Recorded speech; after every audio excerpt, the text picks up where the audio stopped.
Ladies and gentlemen, welcome to the Drunken Tarrasque, where Jack Chick was right. Today with me is, right now, the sober Rachel. Hi. And a fuming, drunken, homicidal guinea pig, Brandon. There's no way in hell she's sober.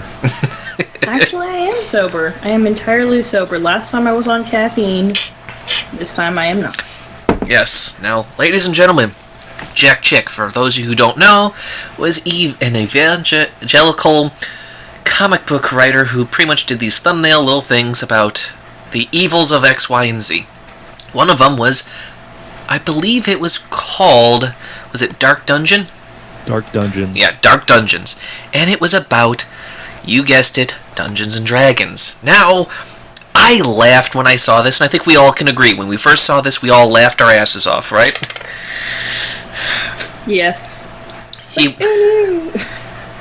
Blackleaf is true. It's real. And,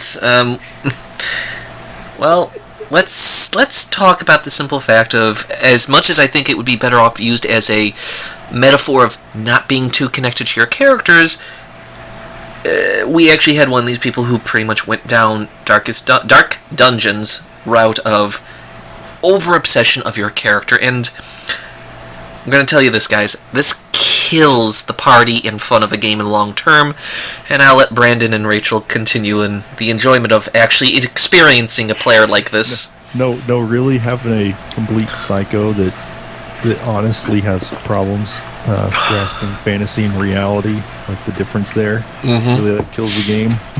Yes. Who'd have thunk it? Yes. There are people who can't turn this off. And situations, I've actually met more than one person who can't turn it off. However, they don't really typically gravitate to just the one character. They just can't turn off. They don't know the difference between fantasy and reality, and it's... I think it's really just the people who... I think they really do. I think they just get sucked in and really attached, like people do with their World of Warcraft accounts and stuff. Mm-hmm. I think some of them, to them, it's just they put so much of an investment in. It strikes me like an addiction more than anything. Yeah. It's... The problem with all of that is, D&D, there's always the chance that your character might die. And if you're constantly afraid that your character is going to die, like so much that you don't do anything, and I've learned this firsthand, because I have been, I was a little bit afraid with this character. Trepidatious is an understatement. Yeah, you end up not doing anything. If you're so afraid that you're gonna die, or that you're gonna lose your character, you're not gonna do anything. You're not gonna have fun. You're gonna forget to have fun. You're gonna take everything way too seriously. Yeah, because ultimately the game is always about having fun, and to be honest, I've even seen some DMs start going to the route of Dark Dungeons type of obsession for their characters, or telling stories that it's okay. One of them, he's a big name, I'm blanking out on his name, but he talked of his story is how one of his friends, every single time he has his character die, he gets yelled at and sworn at by his supposed friend for at least a half an hour of a character dying. And for me, I mean, admittedly, I have yet to have a character die. However, I've turned into a DM, so any of the characters I've made, some people have a tendency to murder brutally, and I've kind of learned to, shit, that's how it goes type of attitude. It's just that, biggest thing is that playing this game, hold on loosely. You're not going to have the biggest enjoyment if you are, I'm going to be nice and say, neurotic about these characters, about these games, because, yeah, I love my characters. I invest a lot of energy into DMing and making sure these people be able to tell their stories how they want, but in the long term, if you care more about your character in a fake, pretend game, it's not going to be fun for you in the long term, and you're going to most likely lose friends. Well, another thing, too, about, like, Rachel was talking about with them dying, it's not even just that, but eventually the story for that character should end. Like, it can't just go on indefinitely. Yes. People will try to. They'll try to drag that character through every game they have. it gets boring. Actually, going to end up like The Simpsons or Saturday Night. Yeah. Here's like, thing. Yeah. You said everything that you had in your mind for this character. It's kind of like Bilbo Baggins. It's kind of like Bilbo Baggins, where he was talking about how he feels like, you're trying to spread a little bit of butter over way too much bread. Like, you can't. There's only so much you can do. Anyone get the feeling of R.A. Salvatore's Dritz? Also, yeah. Some angry letters over that one. I love him. Come at me, bitch. It's very important also that we're just saying that chick was right about the fact that some people take this stuff way too seriously. We're not saying that D&D is gonna land you into the clutches of El Diablo. No, that's exactly what we're saying. Yes, that's exactly what we're saying. That Jack Chick was right. Your mortal soul will be damned. Only the guidance of the Holy Spirit and Jesus Christ shall save you. All done on Easter Sunday. But it should be mentioned because there's people here, like, sitting there, like, standing in the middle of a pentacle. This thing's like the occult training. Yeah, the intense occult training through D&D prepared Debbie to accept the invitation to enter a witch's coven. And with as crazy as that comic strip was, I think one of the biggest things is, maybe this is what I learned when I looked at different role-playing systems, and L5R was one of them. It actually asks, how do you foresee or expect your character to die? How do you expect it to finitely end? And I think that's actually, with building, dealing with being overattached, is, I think that's one of the questions that I think most DMs should actually have their players answer. How do you see this character dying in many different ways, and how would maybe if he has a sidekick or other players, how would they react? Because you kind of have to be prepared for the inevitable, be it the book closes or you die. Well, yeah. So they don't even have to necessarily die, but there will be a point where they're ready to retire. They've accomplished whatever goal, and they want to spend time with their family or whatever. Exactly. There is a way, though, to bring your character back, though, and that is with the old tired trope of, like, I'm getting too old for this shit kind of thing. They somehow got dragged. No, but if you go that route, they're always going to die one day before retirement. I know, that is true. Well, at least for me, I mean, I see it as a cheesy and bullshit way, but essentially, you retire your character, and, magically his son continues the adventure. I don't know how I feel on that, but here's the thing. If it's a way to keep your character living in a way, but I don't recommend it more than maybe a couple times, because then again, you get stuck in that same route. You're not going to really change. You're not going to do anything different. You're not going to be wanting to explore the different things, because you don't want to be sitting in the corner playing with the same old toys when you have the opportunity to play anything. Because, I mean, that's the other problem I've seen with people not wanting to let go. They want to still play the same exact way and not branch out and actually try and understand more. They just want to, I get to light things on fire. I don't care about anything else. But this powerful spell, no, I just want to set things on fire. Well, that's. I think Brandon would agree, and you would agree that it's a lot of. It stops people from actually exploring, and almost in a sense, it stops people from wanting to try different systems to actually try something new. But why would you want to try something new in a world that you can pretty much do anything, all sorts of new things, and why would you want to use that as a test field? No. Well, that's at least for me. Like, or the best thing is with a one-off. I think that's the prime example for anyone not to actually be attached to their character at all. I think that probably is the best teaching ground of don't give a shit about your character. Be prepared for him to die. I'm sorry, I'm just reading this chick track and everything and going over it. It's just so silly. Just like, the funny thing is, there is actually also some truth in this to some degree, because there actually is a disproportionate amount of New Agers in the D&D community. Like, you'll always find somebody Well, it's like not Wiccan even or really something. that, but I mean, let's break it down to what it's really about. Okay, look at what happens to the first girl. First, she's multi-classing clearly because the DM refers to her as a wizard. Then 2 panels later says her cleric leveled up. She's already got a wizard cleric multi-class going on. Oh, those bitches need to die. I thought that it was a thief, though. Blackleaf was a thief, though. No, Blackleaf was. Yeah. But the other Debbie, chick- you know, the one that ends up being recruited into the LARPing circle? See, this is ultimately the darkness that they're leading them into.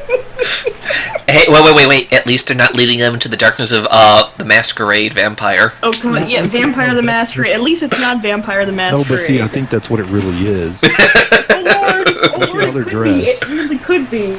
That's the whole situation. It really could be. Because they're all in those cloaks and everything, and they're standing in the middle of a pentacle. Yeah, and they're all dour and they're all being... all trying to be serious about it. You only see that with the vampire crowd. And the DM totally looks emo and shit, too. It's like, oh, I'm drunk and brute, and you don't understand my pain. Here's the sad part, ladies and gentlemen. Poke around on Vampire the Masquerade group, and I know 3 people that play Vampire the Masquerade, and I really wish that joke wasn't true. The stereotypes are real. I mean, what's the worst story I ever heard? Guy went to Vampire the Masquerade LARPing to get a girlfriend. Yeah. and turned out to be crazy. No shit. Yeah, well, ladies and gentlemen, just essentially, when it comes down to this, don't hold on way too much. Jack Chick was right that there's way too many people that take this way too seriously, and don't go to Christ to save it. It's not going to help you. It doesn't. It's not so much about the whole religious thing. It's that people, they take this stuff way too seriously, and the great evil of D&D is that you might end up in LARP, in a Vampire the Masquerade it's not just LARP. that, but I mean, there's other things you have to worry about. Like, look at this panel where she's talking about the first spell she had to use last night. She used the mind bondage spell because her father was trying to stop her from playing D&D. Right? It worked. So basically, her dad came up and was like, "You need to quit playing that game and go outside." Go outside. Next Yeah, panel, go what was the outside. result? He just bought me $200 worth of new D&D figures and manuals. It was great. Well, it's right about one thing. You'll be sinking way too much fucking money into this goddamn thing. It started with her dad. Like, you probably need to cut back on that game, and she manipulated him until she got more figures. That seems more of a Warhammer thing than D&D. Shut it, you bitch! Shut it, you bitch! Shut it, you bitch! I will cut you for my fucking plastic crack. Oh, God, See what I'm saying? no. See? Jack Chick was right. See, we're never gonna get syndicated now. It's never gonna happen. You say Pretty too sure many Games naughty Workshop's words. gonna throw a Molotov through my window. Oh, yeah. Say way too many naughty words. Oh, that was a good hit. Oh, goddamn you, Forge World, I need more. Ladies and gentlemen, Forge World is the expensive stuff from Warhammer. Don't ever try it. It's not worth it. You'll sink. Don't do it. You guys, don't do it. But all kidding aside, it was a product of its time. Honestly, it was a product of its time, and just like every age, they find a scapegoat to point their finger. First it was comic books, then you had this, then you had the scare, what was it, in the 80s for rock or metal and stuff like that. Then you had video game. It comes in every generation of, this is evil, this is demonic, it's hurting our children.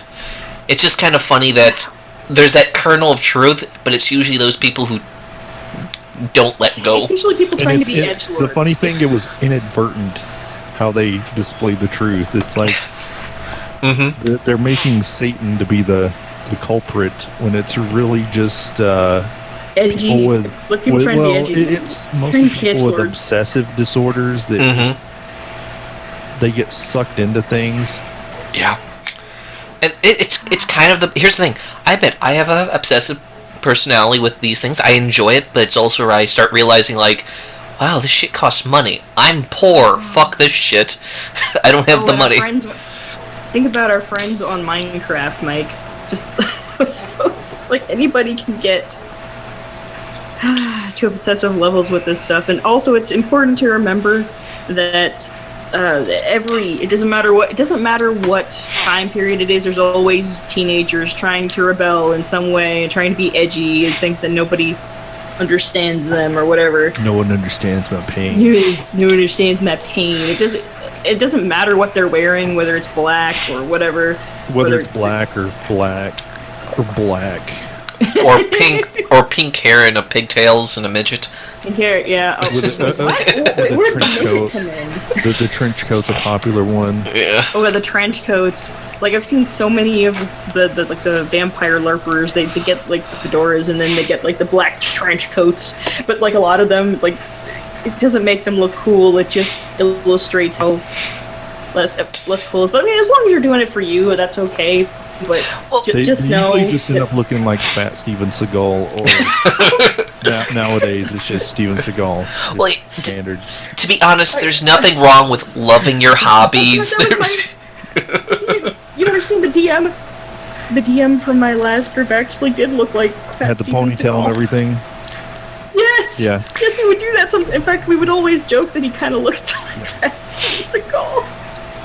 Oh, Jesus, Mary and Joseph. But here's the thing, there is nothing wrong with liking your hobby. Just realize that not everyone's going to accept it, and tone it down if you want to share it to people.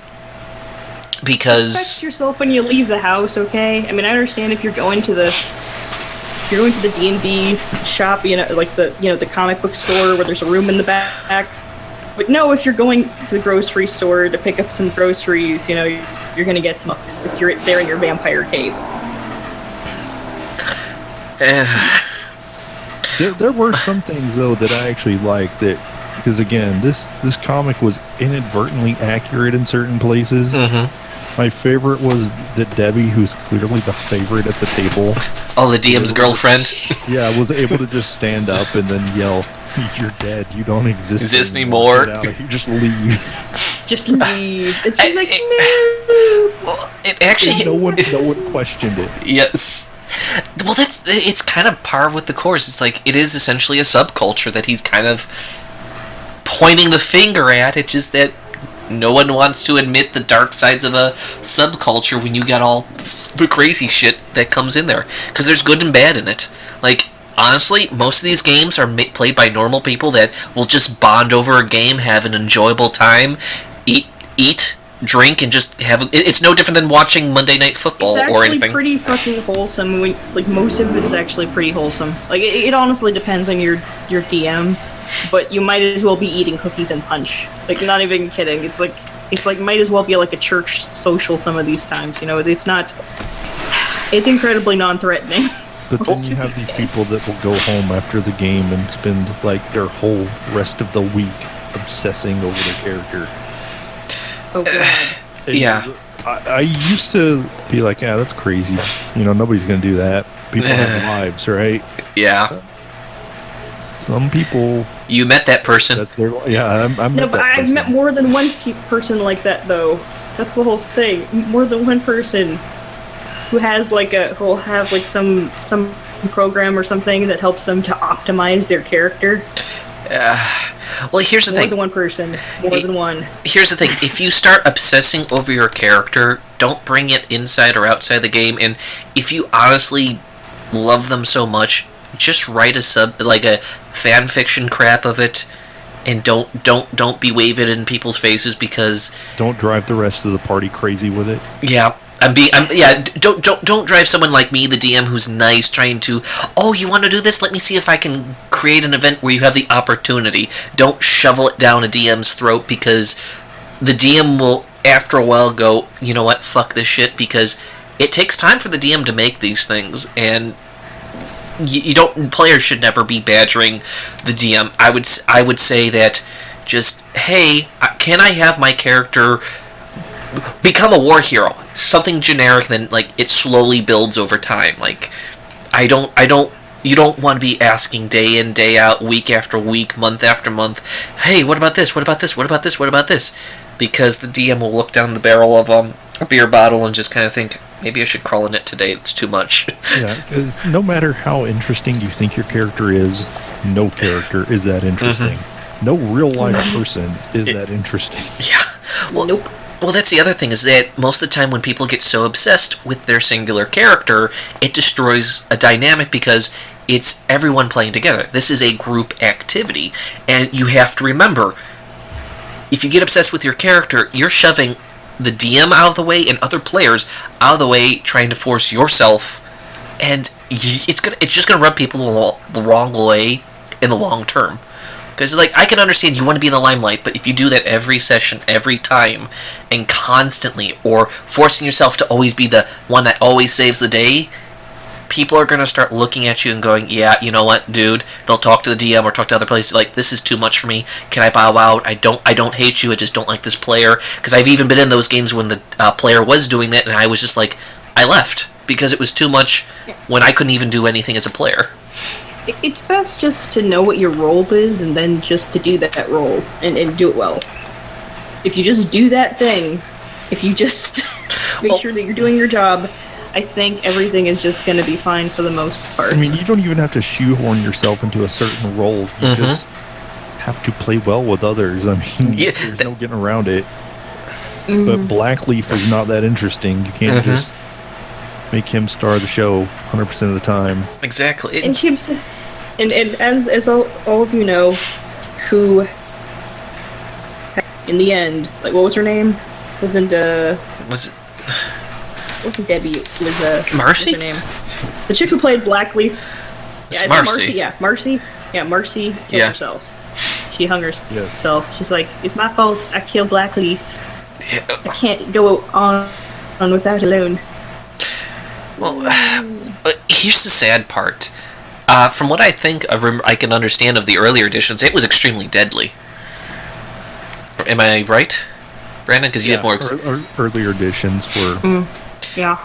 And for me personally, in this 5th edition, I honestly, the only way I could ever see killing my players is, more often than not, overzealous creation of enemies, from on a DM's perspective, or total retardation within the party. And I mean that with all due respect, because I've seen enough of them that just won't play together because they have that Marcy self-centered type of attitude.